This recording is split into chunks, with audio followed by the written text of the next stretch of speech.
오늘은 예레미야 52장 12절에서 16절까지 말씀 묵상하겠습니다. 52장 12절에서 16절까지 말씀 읽겠습니다. 바벨론의 느부갓네살 왕의 19째 해 5째 달 10째 날에 바벨론 왕의 어전사령관 느부사라단이 예루살렘에 이르러 여호와의 성전과 왕궁을 불사르고 예루살렘의 모든 집과 고관들의 집까지 불살랐으며 사령관을 따르는 갈대아 사람의 모든 군대가 예루살렘 사면 성벽을 헐었더라. 사령관 느부사라단이 백성 중 가난한 자와 성중에 남아있는 백성과 바벨론 왕에게 항복한 자와 무리의 남은 자를 사로잡아 갔고, 가난한 백성은 남겨두어 포도원을 관리하는 자와 농부가 되게 하였더라. 아멘. 불타버린 성전과 환난 중에 살아남은 사람들, 신실한 요시야의 아들들, 마지막 유다의 왕 시드기야, 그의 처참한 결말 묵상하게 되는데요. 신실한 하나님을 경외하는 아버지 요시야의 아들들이 왜 이렇게 처참한 결말을 맞이하게 되는 것일까요? 이유는 무엇인가? 우리가 묵상했던 대로 사람은 본래부터 하나님을 경외할 수 없다입니다. 아담과 하와의 후손으로 태어난 모든 사람들은 훌륭한 믿음의 부모 밑에서 태어나도 하나님을 온전히 경외할 수는 없다. 철저하게 자기 중심적으로 살아가게 됩니다. 모태에서부터 죄악 가운데 태어날 수밖에 없다. 그것을 묵상하게 되고요. 따라서 지속적인 교육과 훈련이 필요하다. 중요한 것은 하나님의 절대적인 은혜가 필요하다. 말씀과 성령으로 거듭나서 의롭다함을 얻고 하나님의 자녀가 되는, 이것은 하나님의 절대적인 은혜입니다. 은혜. 결정적인 원인은 이렇게 하나님 좋은 믿음의 부모 밑에서 가정 환경에서 자라지만 패역한 자식이 될 수밖에 없는 이유는 세상이 악하기 때문이다. 그래서 거짓 선지자들과 부패한 제사장들, 이 목자들 때문에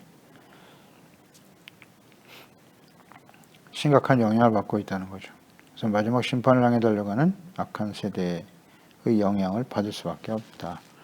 그래서 하나님의 말씀에 대한 잘못된 이해와 무지와 완악함이 시드기야와 같은 비극을 가져오게 된다는 겁니다. 교훈을 얻어야겠습니다.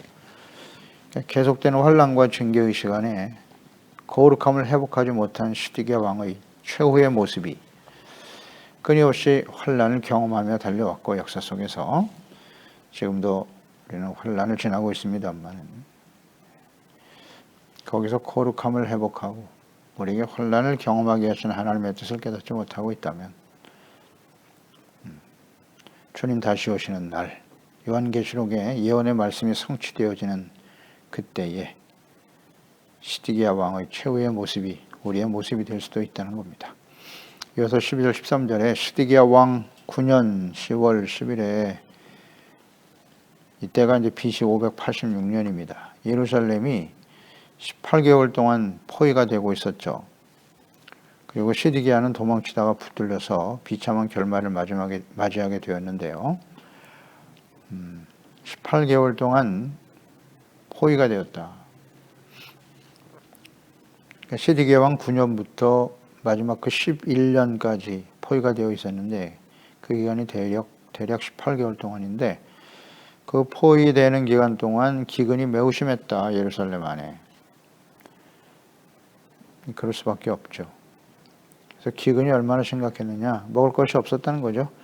부모가 자녀를 삶아 먹을 정도로 심각했다. 예레미야가 4장 10절에 보면 딸 내 백성이 멸망할 때에 자비로운 부녀들이 자기들의 손으로 자기들의 자녀들을 삶아 먹었도다 라고 기록되어 있죠.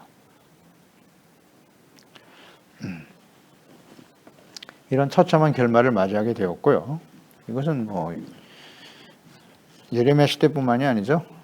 그 이후에 예수 그리스도, 하나님의 아들 그리스도를 직접 보내셨으나 그를 거부하고 십자가에 악한 죄인, 신성모독을 한 악한 죄인이라고 여기고 정죄하는 거죠. 모함하고 정죄하여 십자가에 못 박은 유다.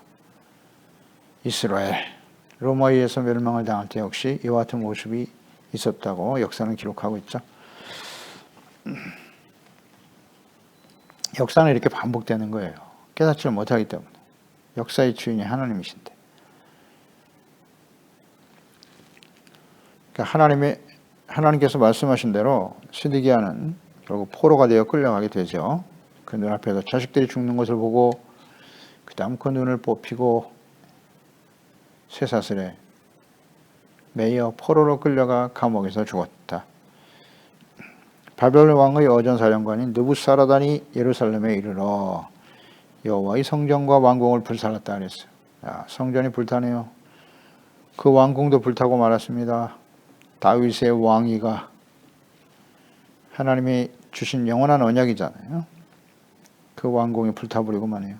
왕조가 끝났음을 의미하는 거예요. 예루살렘의 모든 집과 고관들의 집까지 불살랐다. 자, 먼저 하나님의 성전, 왕궁이 불타버렸다는 것은 어떤 의미일까요? 하나님의 거룩한 도성이었죠. 예루살렘. 하나님의 성전이 그곳에 있었기 때문이에요. 그리고 이것을 하나님의 나라의 언약의 백성임을 아주 자랑스럽게 여겼죠.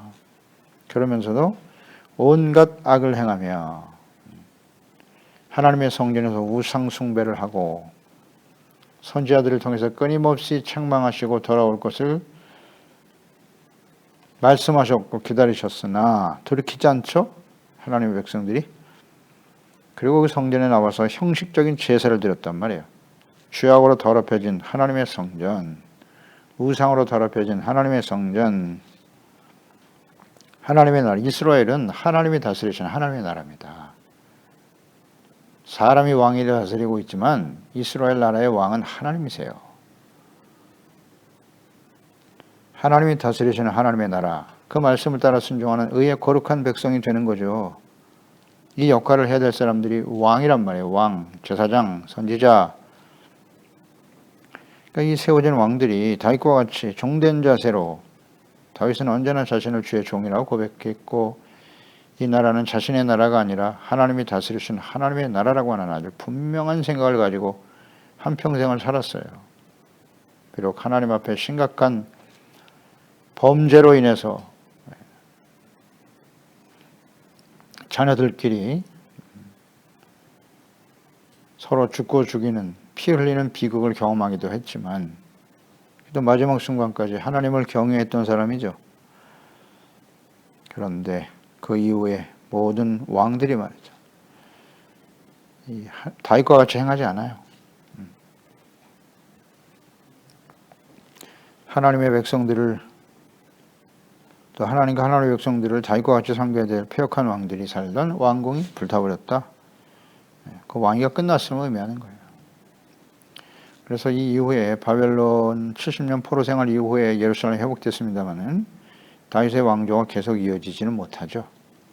못하다가 만왕의 왕이신 예수님, 예수 그리스도가 직접 이 땅에 오시는 거죠. 그리스도 왕으로 제사장으로 선지자로 오시는 겁니다.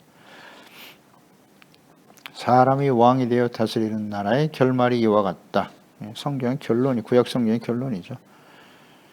그리고 부와 권력을 자랑하며 크고 화려하게 지었던 고관들의 집들 다 불타버렸네요. 먼저 성전이 불타버렸다는 건 참 가슴 아픈 일이죠. 솔로몬 왕 때 건축된 크고 화려한 하나님의 성전. 솔로몬은 성전을 건축하라고 하는 아버지 다윗의 유지를 받들어서 그는 하나님을 사랑했다 그랬어요. 왕상 3장에 잘 나와 있죠. 하나님을 사랑해서 일천번제를 드릴 정도로. 그래서 하나님을 경외하며 사랑하는 마음으로 다윗에게 주신 성전 설계도대로 하나님께서 설계도를 주셨어요. 다윗은 최선을 다해서 준비해서 다윗이 아들인 솔로몬에게 넘겼죠. 성전을 건축했어요. 그 성전에 하나님께서 친히 영광스러운 구름으로 임재하셨죠. 솔로몬이 지은 성전에. 그리고 솔로몬은 겸손히 그 성전을 향해서 기도를 드렸었습니다. 역대상 6장 잘 나타나 있는데요. 하나님이 임하신 영광으로 임하신 성전에서 어떤 기도를 드렸습니까? 역대 6장 24절 이에 보면 만일 주의 백성 이스라엘이 주께 범죄하여 적국 앞에 패하게 되므로 주의 이름을 인정하고 주께로 나와서 이 성전에서 주께 빌며 간구하거든 그랬어요. 주는 하늘에서 들으시고 주의 백성 이스라엘의 죄를 사하시고 그들과 그들의 조상들에게 주신 땅으로 돌아오게 하옵소서. 만일 그들이 주께 범죄함으로 말미암아 하늘이 닫히고 비가 내리지 않는 주의 벌을 받을 때 이곳을 향하여 빌며 주의 이름을 인정하고 그들의 죄에서 떠나거든 주께서는 하늘에서 들으사 주의 종들과 주의 백성 이스라엘의 죄를 사하시고 그 마땅히 행할 선한 길을 가르쳐 주시오며 주의 백성에게 기업으로신 주의 땅에 비를 내리시옵소서. 이런 겸손한 기도를 드렸단 말이죠. 왜 성전이 필요한지, 다윗이 성전을 건축하려고 했던 중요한 이유가 무엇입니까? 마지막에 성전을 건축하려고 했던 의도, 그 뜻은 그가 마지막에 하나님의 원치 않은 인구조사를 함으로써 죄 없는 하나님의 백성들이 7만 명이나 전염병으로 죽어가지 않습니까? 그것을 보고 하나님 앞에 아르논의 타작마당에 가서 제사를 드리고 기도했을 때 하나님이 진노를 그치셨단 말이죠. 이것을 보고 이곳에 하나님의 성전을 지어야겠구나. 우리는 하나님 앞에 범죄할 수밖에 없는 연약한 존재고 하나님의 자비와 긍휼이 필요하다. 그리고 위해서는 성전이 중요한 것이 아니냐. 성전이 이 땅에 하나님의 성전을 주신 목적과 의미를 정확하게 이해하게 됐죠. 일평생 하나님을 경외하며 살아왔다고 했지만 다윗 자신도 이렇게 한순간 범죄할 수밖에 없는 연약한 존재임을 인정했다는 거잖아요. 그래서 성전에 나가 죄산받고 용서받을 수 있는 길을 열어야겠다. 그런 취지로 의도를 가지고 성전을 건축하라고 솔로몬에게 말했고 솔로몬은 그대로 순종하며 성전을 짓고 이런 기도를 드리고 있잖아요. 하나님이여 이스라엘의 죄를 사하여 주세요. 이 성전에 나와 기도할 때 성전이 왜 필요합니까? 예수 그리스도가 이 땅에 왜 오셨는가요? 죄사함, 용서를 위해서. 예수 그리스도의 몸인 교회가 이 땅에 존재하는 이유가 무엇일까요? 믿는 사람들끼리 모여서 교제하고 먹고 마시고 즐기는 겁니까? 자신들만의 평안한 더 많은 부를 얻고 권력의 중심에 서고 세상의 지도자가 되고 권력자가 되는 것입니까? 세상에서 얻을 수 없는 평안을 우리 교회 안에서 누려보자. 이 교회 존재 목적인가요? 속죄입니다. 속죄. 하나님의 성전을 주시고 제사법을 허락하신 이유, 목적, 속죄 아닙니까? 거룩한 하나님의 백성이 되라는 거잖아요. 간단한 진리인데요. 이 솔로몬은 알고 있었다고요. 그래서 그 성전 앞에서 이런 겸손한 기도를 드리지 않습니까? 그때 하나님께서 그의 기도를 들으셨어요. 그리고 감동하셔서 솔로몬에게 그날 밤에 임하시잖아요. 나타나셨어요. 나타나십니다. 두 번째 나타나신 거죠. 역대하 7장 11절 이하에 잘 나와 있죠. 솔로몬이 여호와의 성전과 왕궁 건축을 마치고 솔로몬의 심정에 여호와의 전과 자기 궁궐이 그가 이루고자 한 것을 형통하게 이루니라. 밤에 여호와께서 솔로몬에게 나타나사 그에게 이르시되 내가 이미 내 기도를 들었다. 이것을 택하여 네게 제사하는 성전을 삼았으니 혹 내가 하늘을 닫고 비를 내리지 아니하거나 혹 메뚜기들에게 토산을 먹게 하거나 또 혹 전염병이 내 백성 가운데 유행하게 될 때에 내 이름을 일컫는 내 백성이 그들이 악한 길에서 떠나 스스로 낮추고 기도하여 겸손히 기도하라는 거죠. 내 얼굴을 찾으면 조건절 내가 하늘에서 듣고 그들의 죄를 사하고 그들의 땅을 고칠 거야. 이제 이곳에서 하는 기도에 내가 눈을 들고 귀를 기울일 것이다. 이는 내가 이미 이 성전을 택하고 거룩하게 하여 내 이름을 여기에 영원히 있게 하였음이라. 내 눈과 내 마음이 항상 여기에 있을 거야. 내가 만일 내 앞에서 행하기를 내 아버지 다윗과 같이 행한 것 같이 하여 내가 내게 명령한 모든 것을 행하여 내 율례와 법규를 지키면 조건절 내가 내 나라 왕위를 경고하게 하되 전에 내 아버지 다윗과 언약하기를 이스라엘 다스릴 자가 내게서 끊어지지 아니하라 한 대로 하리라. 그러나 너희가 만일 돌아서서 내가 너희 앞에 둔 내 율례와 명령을 버리고 가서 다른 신을 섬겨 그들을 경배하면 내가 너에게 준 땅에서 그 뿌리를 뽑아내고 내 이름을 위하여 거룩하게 한 이 성전을 내 앞에서 버려 모든 민족 중에 속담거리와 이해거리가 되게 하리니 이 성전이 비록 높을지라도 그리로 지나가는 자마다 놀라 이르되 여호와께서 무슨 까닭으로 이 땅과 이 성전에 같이 행하셨는고 하면 대답하기를 그들이 자기 조상들을 애굽 땅에서 인도해 내신 자기 하나님 여호와를 버리고 다른 신들에게 붙잡혀서 그들을 경배하며 섬김으로 여호와께서 이 모든 재앙을 그들에게 내리셨다 하리라 하셨더라. 아멘. 다윗과 같이 하나님의 말씀을 순종하면 내 왕위가 끊어지지 않고 영원토록 이어지게 할 거라 약속하셨고 그러나 너희가 돌아서서 율례와 명령을 버리고 다른 신을 섬겨 경배하면 모든 이방인들에게 수치거리가 될 것이다. 뽑아내버릴 것이라고 하셨어요. 내 준 땅에서 그 뿌리를 뽑아낼 거야. 내 이름을 위하여 거룩한 이 성전을 내 앞에서 버려 그랬잖아요. 버려. 성전을 버린대요. 이 말씀은 절대 진리입니다. 하나님의 뜻이에요. 지금 이 말씀이 성취되고 있잖아요. 예레미야 시대에. 이 말씀의 의미를 깨닫지 못하고 하나님은 예루살렘에 하나님의 성전이 있어. 우리가 하나님 앞에 제사를 드리고 있어. 그러므로 우리는 이방인들에게 절대 멸망당하지 않을 거야. 그러면서 끊임없이 우상을 끌어들이고 악을 행합니까? 그러고도 하나님의 자신들을 지켜줄 거라고 승리할 거라고 거짓 선지자들. 그러라도 이 거짓 목사들이 판을 치고 있죠. 악을 행하더라도 이 교회를 수호하고 교회를 지켜라. 그러면 하나님이 우리를 도와주실 거야. 그리고 마음속에는 온갖 우상 더러운 것들로 가득하고 말이죠. 하나님을 속일 수 있을까요? 교훈을 얻지 못해요. 이것은 이런 패역한 하나님의 백성들의 모습, 우리가 계속 묵상되고 예레미야 말씀을 우리가 묵상하면서 좀 더 깊이 묵상을 해보겠습니다만, 결국 이렇게 우상으로 더럽힌 성전은 불타버리고 마는 거예요. 불타버리고 맙니다. 여로보암으로 시작된 이스라엘 열지파 북이스라엘은 하나님을 버렸죠. 금송아지 우상으로 시작했고 결국 먼저 아수르에서 멸망의 길을 가게 되었고, 유다는 예루살렘 성전을 중심으로 해서 명맥을 이어오다가 솔로몬에게 하셨던 말씀과 같이 악을 행하며 제사와 성전을 더럽힌 결과 이 성전이 불타버리고 마른 거예요. 예수님께서 그리스도 복음을 거부한 이스라엘 백성들, 또 무너져버린 성전과 예루살렘 성을 바라보시면서 눈물을 흘리시면서 하신 말씀, 누가복음 19장 41절 46절이죠.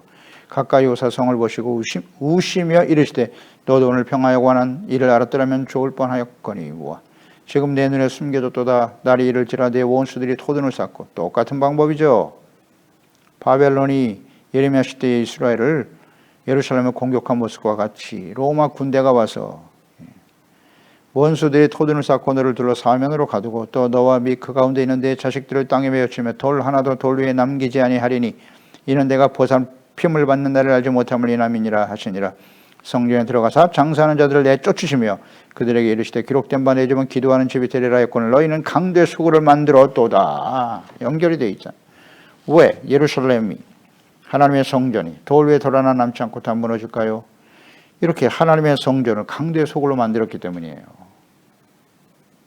과거에 예레미야 시대에 일어났던 일들을 어찌 교훈을 얻지 못하죠? 그래서 말씀대로 바벨론과 같이 로마에 의해서 멸망을 당했잖아요. 이런 일들이 마지막 때 오늘날 이 시대에 일어날까요? 안 일어날까요? 통일하게 일어나고 있지 않습니까? 목도하고 있잖아요. 교회와 목사와 재직들의 부패와 타락. 이상한 일이 아니죠. 그대로 지금 재현되고 있는 거예요. 그래서 결국 마지막 하나님의 진노의 심판이 어디서부터? 교회로부터 시작되는 겁니다. 간단한 진리죠. 하나님의 성전이 예루살렘에 있었는데 어떻게 성전이 불타버립니까? 우리가 교회가 있었고 우리가 교회 나와서 예배도 드리고 주님을 섬겼는데 왜 우리는 멸망의 길을 가게 될까요? 마지막 심판 때 교회가 왜 불타버릴까요? 모르겠습니까? 이유를? 그게 의를 위한 고난입니까? 박해입니까? 오늘날 교회와 그리스도인들이 이방인들에 의해서 조롱과 멸시를 당하는 것이 의를 위한 박해입니까? 이걸 분별할 줄 몰라요. 교훈을 얻지 못하잖아요. 계속 그렇게 흘러가는 거예요. 그래서 하나님의 진노 앞에 서게 되겠죠. 교회와 그리스도인들이, 하나님의 자녀들이 말입니다. 이들이 하나님의 백성들입니다. 하나님의 자녀와 백성들 때문에 온 세상에 구원받을 영혼들이 다 같이 멸망의 길을 가는 거예요. 왕같은 제사장으로서의 그 역할과 사명을 다하지 못하기 때문에 계속 묵상되는 바죠. 예레미야를 통해서, 선지자들을 통해서 우리가 깨닫는 바입니다. 과거의 역사, 성경을 통해서 교훈을 얻어야죠. 강대 속으로 만들어버렸단 말이에요. 예수님 당시에도. 그래서 다 무너진, 돌 위에 돌 하나 남지 않고 다 무너진다고 하셨고, 그대로 역사 속에 이루어졌고, 15절 16절에 환난 중에도 살아남은 사람들이 있었다. 사령관 느부사라다니 백성 중 가난한 자와 성중에 남아있는 백성, 바벨론 왕이 항복한 자, 무리와 남은 자를 사로잡아 포로로 끌려갔어요. 차라리 항복하여 포로로 끌려가라고 하나님의 선지자 예레미야를 통해서 끊임없이 말씀하셨죠. 남은 자들이에요, 그들은. 그래서 포로로 끌려가서 그곳에 70년 동안 연단을 받고 때가 되면 다시 돌아오게 하실 것이다. 이 말씀까지도 다 하셨잖아요. 끌려가는 것이 하나님의, 그나마 하나님의 뜻에 순종하는 일이라고, 항복하라고, 연단 받으라고 충분히 말씀하셨죠. 가난한 자를 언급하셨네요. 성중에 남은 자들이 이 혼란 중에 사망 가운데서 건짐을 받은 사람들이네요. 그러니까 가난한 자들은 남았다. 그리고 가난한 백성들은 남겨두어 포도원을 관리하는 자와 농부가 되게 했다. 그러니까 당시에 권력의 중심에 있었고 왕을 비롯해서 고관들, 부유하고 교만했던 사람들의 집과 재산은 다 불타버렸습니다. 그것을 굉장히 자랑스럽게 여겼겠죠. 그런데 이 가난한 사람들은 아무것도 가진 것이 없는 사람들이에요. 전쟁 중에도 잃을 것이 없는 사람들, 겨우 목숨을 건진 사람들은 살아남았더라. 바벨론 왕에게 항복하라는 하나님의 말씀, 선지자 예레미야가 전한 말씀을 하나님의 말씀으로 믿고 순종한 사람들이죠. 그것을 거부하고 거짓 선지자들이 계속 외쳤잖아요. 예레미야가 하는 말은 거짓이야. 예루살렘에 성전이 있고 하나님 우리와 함께 하시는데 우리는 반드시 승리할 거야. 우리가 하나님의 자녀와 백성이니만큼 우리가 예수 그리스도를 믿고 구원받았으니 이 땅에서 잘 되고 형통하고 강건하고 오래오래 잘 살 거라고. 부자가 되고 성공하고 출세하는 것이다. 이렇게 가르치잖아요. 그러니 불의와 타협해도 괜찮다? 악을 행해도 괜찮습니까? 하나님보다 재물을 더 주인으로 섬기는 걸 하나님이 다 알고 계신데 자기 자신도 알고. 재물이 우상이지 않습니까?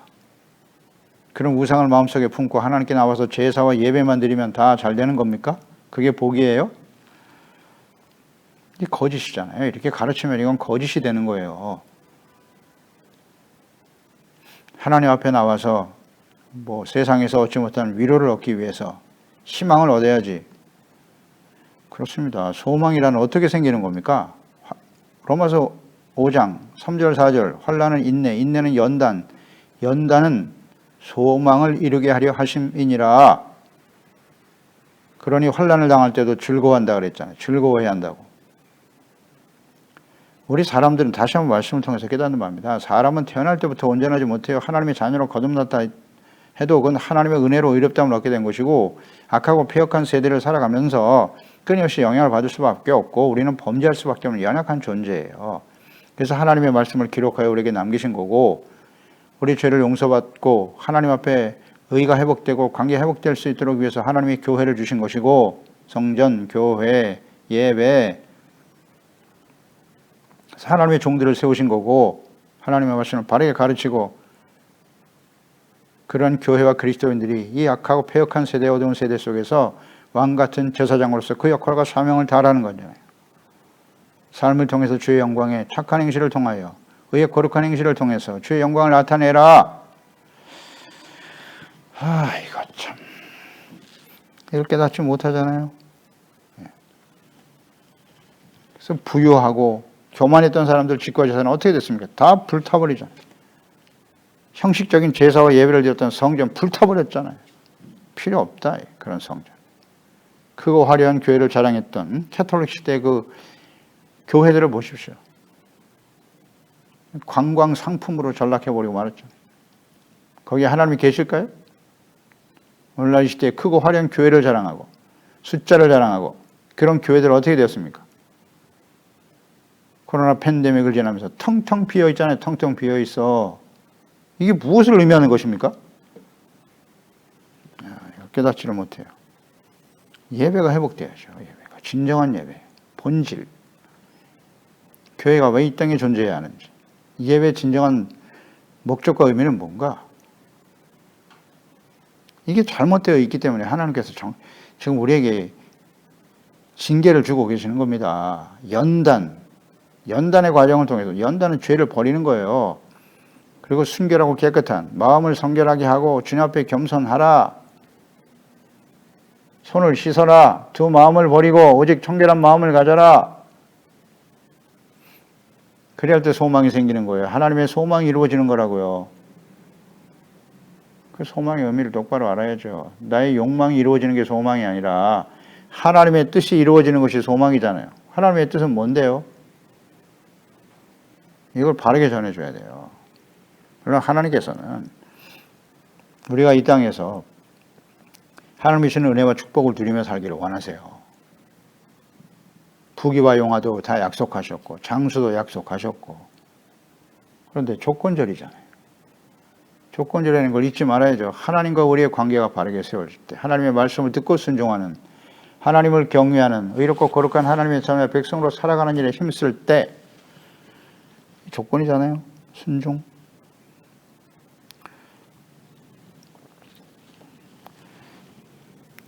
그 진정 가난한 사람이죠. 가난한 심령이 가난한 사람이 되어야죠. 바벨론 왕에게 항복하라.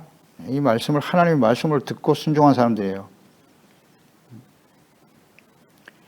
부자가 아니라 가난한 사람.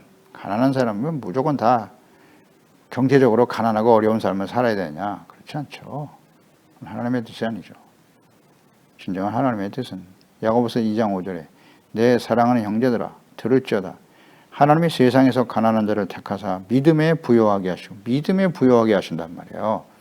또 자기를 사랑하는 자들에게 약속하신 나라를 상속으로 받게 하지 아니하셨느냐? 세상에서 가난한 자를 택하여 믿음에 부요하게 하셨다는 거예요. 믿음에 부요한 자가 되라. 라오디게아 교회.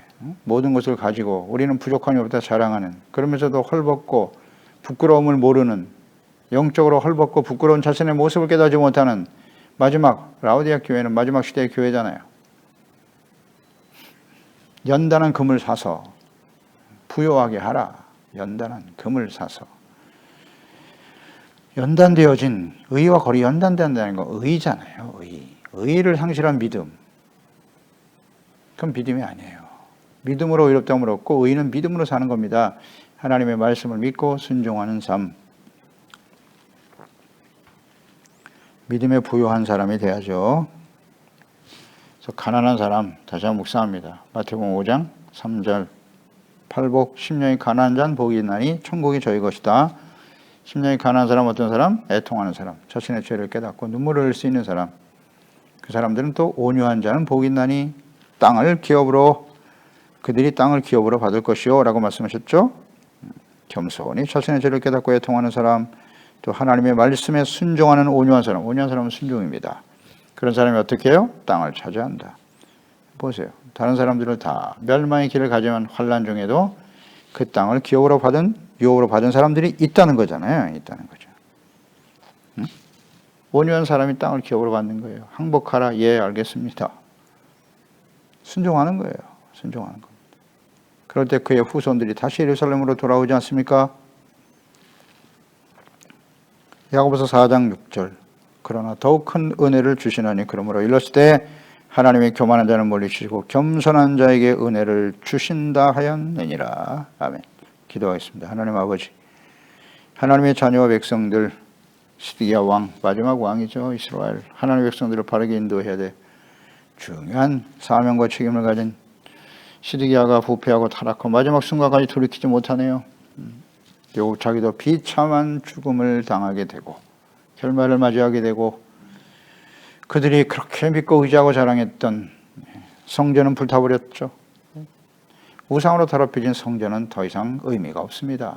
불타버렸고 그들이 자랑하는 왕궁, 권력자들이 자랑했던 크고 화려한 집들 다 불타버렸네요. 그렇습니다. 이것이 하나님의 뜻입니다. 우리는 이 땅에 무엇을 추구하며 살아가는 하나님의 자녀들인가요? 무엇을 추구하며 살아가는가요? 다 불타버릴 땅의 것을 바라보지 말고 위의 것을 바라보라고 말씀하지 않습니까? 하나님 앞에 겸손한 자가 되게 하세요. 늘 마음이 겸손하고 가난하여 말씀 앞에 자신의 죄를 깨닫고 애통하고 회개할 줄 알고 나의 생각을 처서 복종시키고 하나님의 말씀에 순종하는 온유한 자들이 되어서 이 땅에 하나님의 나라를 기업으로 받고 영원한 하나님의 나라를 기업으로 받을 수 있는 우리 소중한 지체가족들 자녀들이 되게 하소서. 예수님의 이름으로 기도드리옵나이다. 아멘.